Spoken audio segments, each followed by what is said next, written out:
ইরানের মুসলিম, تكبيرة الإحرام إرامي نمط অর্থাৎ শিয়া মুসলিম। أشهد أن عليا ولي الله যাদের আজান, নামাজ এবং কলিমায়ে শাহাদাত সম্পূর্ণ বিকৃত। তাছাড়া আপনারা হয়তো দেখে থাকবেন কিছু মানুষ একটি বিশেষ দিনে নিজেদের শরীর রক্তাক্ত করে আঘাত করে। এরা হলো শিয়া সম্প্রদায়। তারা মূলত অশুরার দিন এ ধরনের কাজটি করে থাকে। তাদের কি আসলে কাফেরের সমতুল্য বলা যায়, নাকি এটা আমাদের একটা ভুল ভ্রান্তি? ভিডিওটি শেষ পর্যন্ত দেখলে আপনি নিজেই বুঝতে পারবেন আসল সত্য কি। কারণ আমরা না জেনে তো কাউকে ডিরেক্ট কাফেরও বলতে পারি না। আজ আমি আপনাদের এই ব্যাপারটি এত সহজভাবে বুঝাবো যেন একটি ছোট বাচ্চাও বুঝতে পারে শিয়া আর সুন্নির মধ্যে পার্থক্য কি এবং কেন পার্থক্যটি হলো। তবে চলেন ব্যাপারটা ডিটেল এক্সপ্লেইন করা যাক। আপনি কি জানেন আমরা সবাই মুসলিম হলেও পৃথিবীতে মুসলিমদের মধ্যে বড় দুটি ভাগ তৈরি হয়েছে। ইসলামে কোনো শিয়া সুন্নি নেই, বরং আল্লাহর বাণী বলে সূরা আলী ইমরান 103 নম্বর আয়াতে ওয়া'তাসিমু বিহাবিলিল্লাহি জামিআ, অর্থ তোমরা আল্লাহর রজ্জু শক্তভাবে ধারণ করে রাখো এবং পরস্পর বিচ্ছিন্ন হয়ো না। কিন্তু দুঃখজনকভাবে বলতে হচ্ছে শুধুমাত্র আমাদের এই বাংলাদেশেই আমরা 5টিরও অধিক ইসলামকে ভাগ করে খণ্ড বিখণ্ড করে ফেলেছি। যাক, এখন আমরা শিয়া সুন্নিতে ফিরে যাই। পৃথিবীতে মুসলিমদের দুটি বড় অংশ, এক দলকে বলা হয় সুন্নি মুসলিম, অন্য দলকে বলা হয় শিয়া মুসলিম।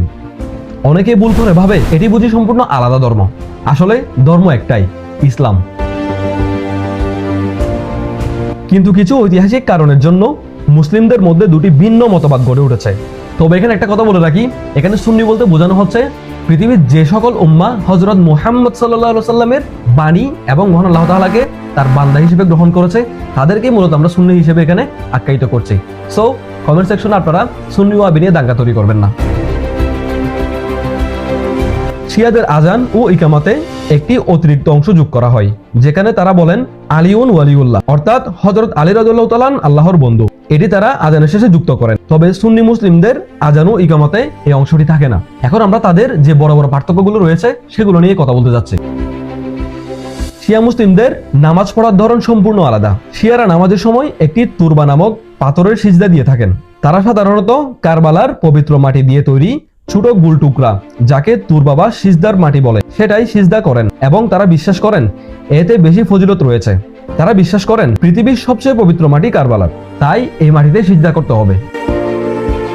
তারা মনে করেন হযরত আলী রাদিয়াল্লাহু তাআলা, হযরত আব্বাস রাদিয়াল্লাহু তাআলা, হযরত হাসান হুসেন রাদিয়াল্লাহু তাআলা এবং হযরত ফাতিমা রাদিয়াল্লাহু তাআলা ছাড়া বাকি প্রায় সব সাহাবী কাফের ছিলেন। হযরত আয়েশা রাদিয়াল্লাহু তাআলা অর্থাৎ আমাদের প্রিয় নবী হযরত মুহাম্মদ সাল্লাল্লাহু আলাইহি ওয়াসাল্লামের স্ত্রী সম্পর্কে শিয়ারা নানান কুরুচিপূর্ণ কথা বলে। তারা স্পষ্টভাবে দাবি করে সাহাবীদের প্রতি লালন বা অভিশাপ পাঠানো, অপমান করা এবং সম্পর্ক ছিন্ন করা ঈমানের একটি অঙ্গ।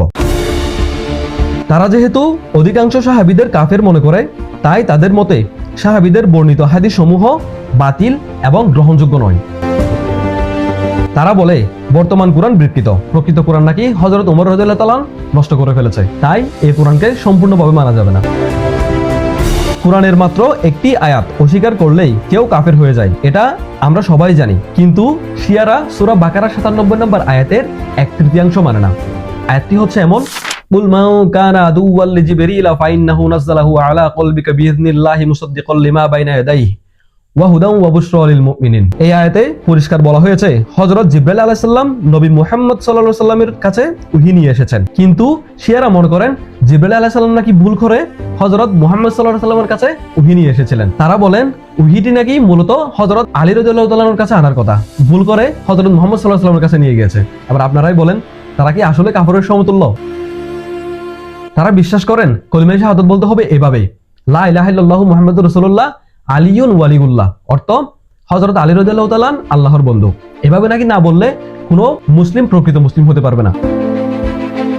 বিশেষ দিন উদযাপন, শিয়ারা ইমাম হুসেন রাদিয়াল্লাহু তাআলা আনহার শাহাদাত দিবস অর্থাৎ আশুরার দিন অনেক গুরুত্ব দিয়ে পালন করেন। এই দিন তারা নানান ধরনের অস্ত্র দিয়ে নিজেদের গায়ে নিজেরাই আঘাত করেন। তারা মনে করেন এটা সওয়াবের কাজ। কিন্তু সুন্নিরাও আশুরা মানেন, তবে অতিরিক্ত মাতব কিংবা শোক পালন করেন না। তবে আরো গভীরে যাওয়ার আগে একটা কথা স্বীকার করতেই হয়, যে কাজটা আমরা সুন্নিরা শত বছরেও করতে পারিনি সেটা কিন্তু শিয়ারা করে দেখিয়েছে। ইসরায়েলের বিরুদ্ধে রুখে দাঁড়ানো এবং ফিলিস্তিনের পাশে থাকার জন্য তাদেরকে মন থেকে জানাই আন্তরিক ধন্যবাদ। এখন আমরা আরো গভীরে প্রবেশ করি।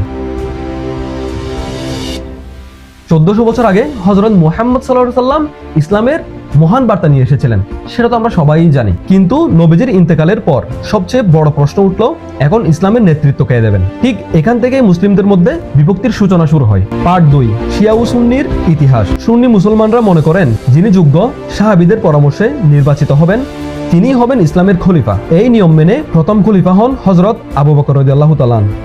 এরপর ক্রমান্বয়ে হযরত উমর রাদিয়াল্লাহু তাআলা, হযরত উসমান রাদিয়াল্লাহু তাআলা এবং সর্বশেষ হযরত আলী রাদিয়াল্লাহু তাআলা। অন্যদিকে শিয়া মুসলিমদের বিশ্বাস, হযরত মুহাম্মদ সাল্লাল্লাহু আলাইহি ওয়াসাল্লাম জীবিত থাকতেই বলে গিয়েছিলেন তার পরিবার থেকেই একজন ইসলামের নেতৃত্ব দিবেন। তাদের মতে হযরত আলী রাদিয়াল্লাহু তাআলা প্রথম খলিফা বা ইমাম হওয়ার কথা ছিল।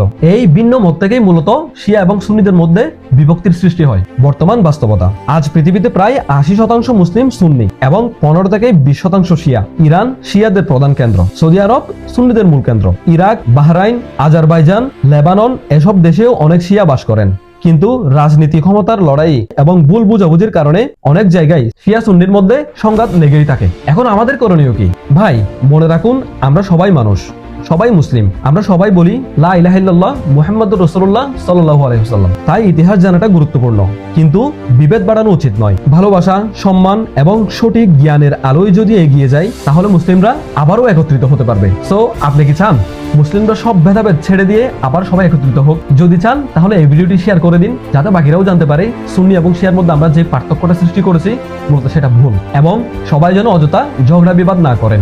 আর এমন সহজ ভাষায় সত্যভিত্তিক নিরপেক্ষ ভিডিও পেতে অবশ্যই আমাদের চ্যানেলটি সাবস্ক্রাইব করুন, যাতে এমন মজাদার ভিডিও আপনারা পরের বারও পান।